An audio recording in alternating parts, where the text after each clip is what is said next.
Thanks very much. We'll talk to you later. Now, we've been discussing this morning about knife crime ahead of the launch of a series of amnesties across England and Wales. Alongside machetes and samurai swords, the government is hoping the scheme will reduce the number of so-called zombie-style knives on the streets. They usually have a sharp edge on one side, a serrated edge on the other. Zombie knives are already banned, but a loophole means that they can still be sold if they don't have an image or words on them that depict violence on their handles. Now, from the 24th of September, all zombie-style knives will be illegal. The government says people will face jail time if they own one. Well, the latest figures for England and Wales show that more than 240 people died as a result of knife crime in the year leading up to June of 2023. Now, despite the government's pledge to clamp down on knife crime, experts and the families of those affected say more needs to be done. One of those people is Hayley Ryle. Hayley's 16-year-old son Mikey died after being stabbed with a zombie knife at a birthday party last summer. This is what she told us about the government's latest announcement. No. This will still be available to get hold of. So it might not be a zombie knife, but if we don't change the way that these kids think, they're still going to carry a knife. It could be a kitchen knife, it could be anything. I wish the government would ask us and listen to us because we're the ones living it. You know, I speak to the teenagers. Ask us what we need because we'll be honest, like we want help. We're joined now by two people who care passionately about this issue. Professor Arima Bell is an activist who works to tackle violence in Manchester. And joining us from North London is Mark Prince, who founded the Kyan Prince Foundation in memory of his son Kyan, who was fatally stabbed when he was just 15. Morning, Mark. If we could come to you first of all, I just want to firstly see what you think of these latest proposals from the government. What do you think about the amnesty? Oh, look, we're going backwards and we're going round and round in circles. So you have to understand from my point of view, this was going on in 2006. Amnesties, banning, all of this was going on back then. So how does it make sense that it's still going on now? And all this time I've been talking about the government putting in a 10-year plan, and we're willing to help. Kyan Prince Foundation aren't just talking, we're out here putting in work. We're at the Tottenham Community Sports Centre, we're doing the best that we can with the small resources that we have, and we're changing lives. We're talking about symptoms for the last how many years. Let's deal with the cause. My child got stabbed with a camping knife. Somebody else's child got stabbed with a kitchen knife. Someone else with a zombie knife. Is that important? That's the symptoms of it. Let's deal with what's going on in the minds of young people and in our society. And why isn't the people from the top down actually putting a strategy together like Scotland did? I feel like I'm just repeating myself year in, year out. That must be frustrating for you, I know, but can you tell us then, if this is just treating the symptom, what is the first thing that you would do if you could make a significant change today? You could go on our website, look at what we've done. We've done extensive research. We spoke to the young people.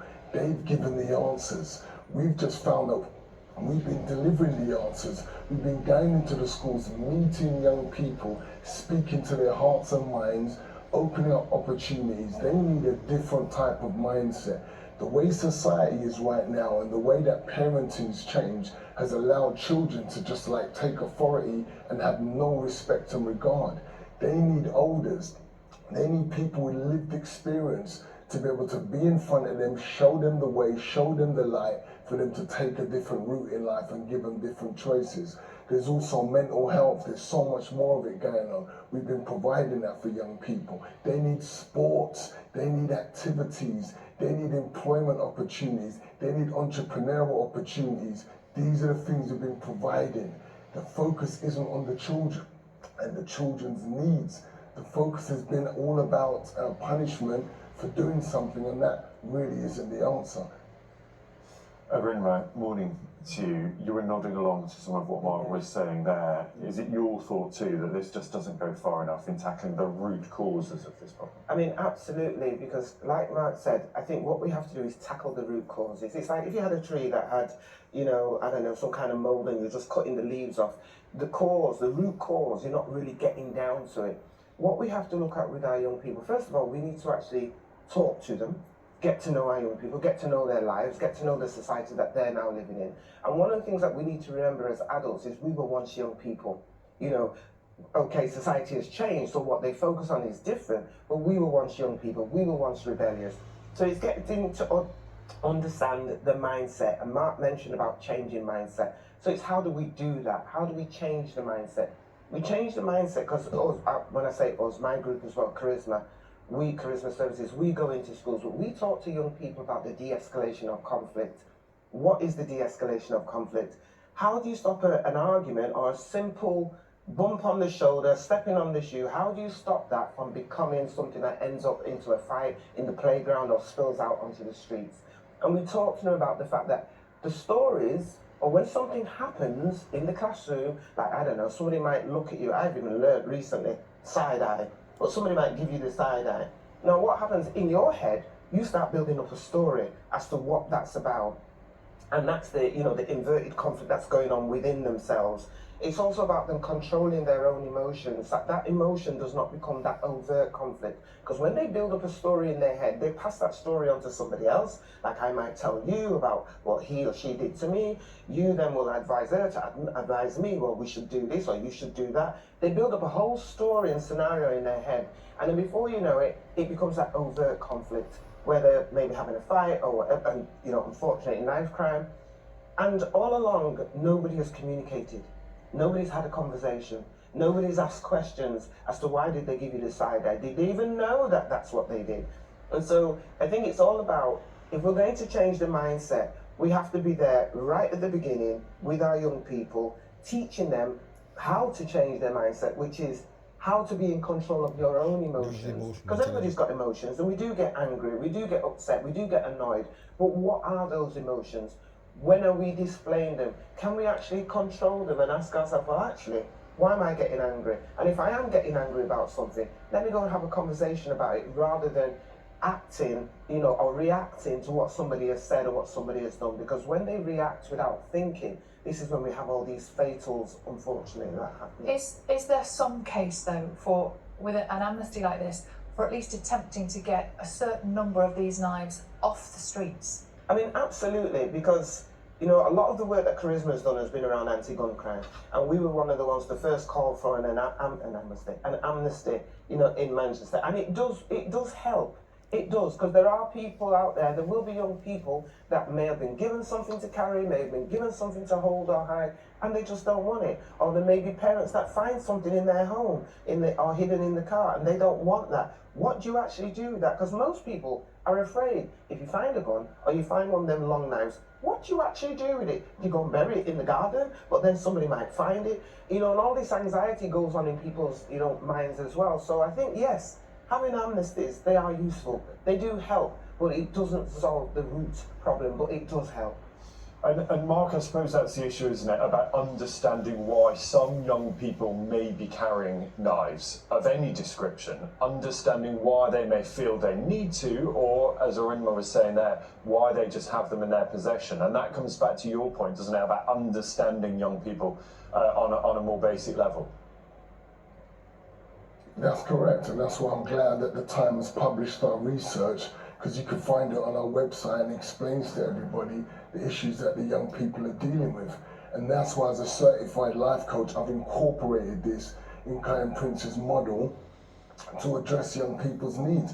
It's having massive results. Why? Because school right now isn't fit for purpose.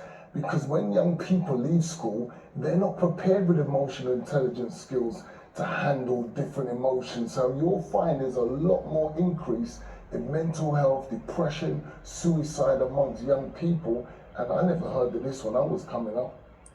Society's changing and we need to meet the needs of the young people right now. If I just punish my kids without understanding them, then I'm not doing a very good job as a parent. Can I just add that there's a valid point there? I mean, education, I said this years ago, schools and education, they give our children, our young people, the technical ability to pass exams. If you work out the formula, you come out with your, your 8 triple stars and that. What it doesn't give them is that life skills, how to look after yourself outside of that, educational establishment, whether it's school, college, uni. And I think that's what we as adults, elders, olders, as Mark puts it, we're their role models. No matter what it is that an adult is doing, you are that number one role model for that child, your child, or those children, could be children around you. And we need to remember that. And we give them the life skills. We teach them how to look after themselves out there. So we cannot expect schools to do that. Schools, they do it to an extent, so don't get me wrong, I'm not saying they don't do it altogether, but they can only do it so far. That's for communities to do. The communities and the neighborhoods that we live in, the families, the extended families that we've grown up in, that's our role, that's our job, to give our children life skills, to be those role models for our young people, and also to teach our young people that the way of life, the way to get ahead in life, is not by carrying a deadly weapon. Erin, Mark. I believe that if you've got young people in front of you and you have access to young people, teach them all the skills that they need. And life skills are the skills that young people need. Communication skills are the skills they need. That's what Kind Prince Foundation are doing, and we're asking corporates, people to come and help us to develop this model, because it's very difficult to do it on your own. We're asking other organizations to help us to expand our work, so when we have young people in, there is no route that we're not able to support and help them. We're doing the real work out here, other organizations doing it. Let's come together and create something where young people can see a better way, and they'll put down the knives, get the knives out the minds, and stop focusing on symptoms, trying to take it out of their hands. Mark Prince, Erin Bell, thank you both very much indeed. Thank you. Thank you. Thank you. It's just approaching 28 minutes past 8. Let's head now to the news, travel and weather, where you are.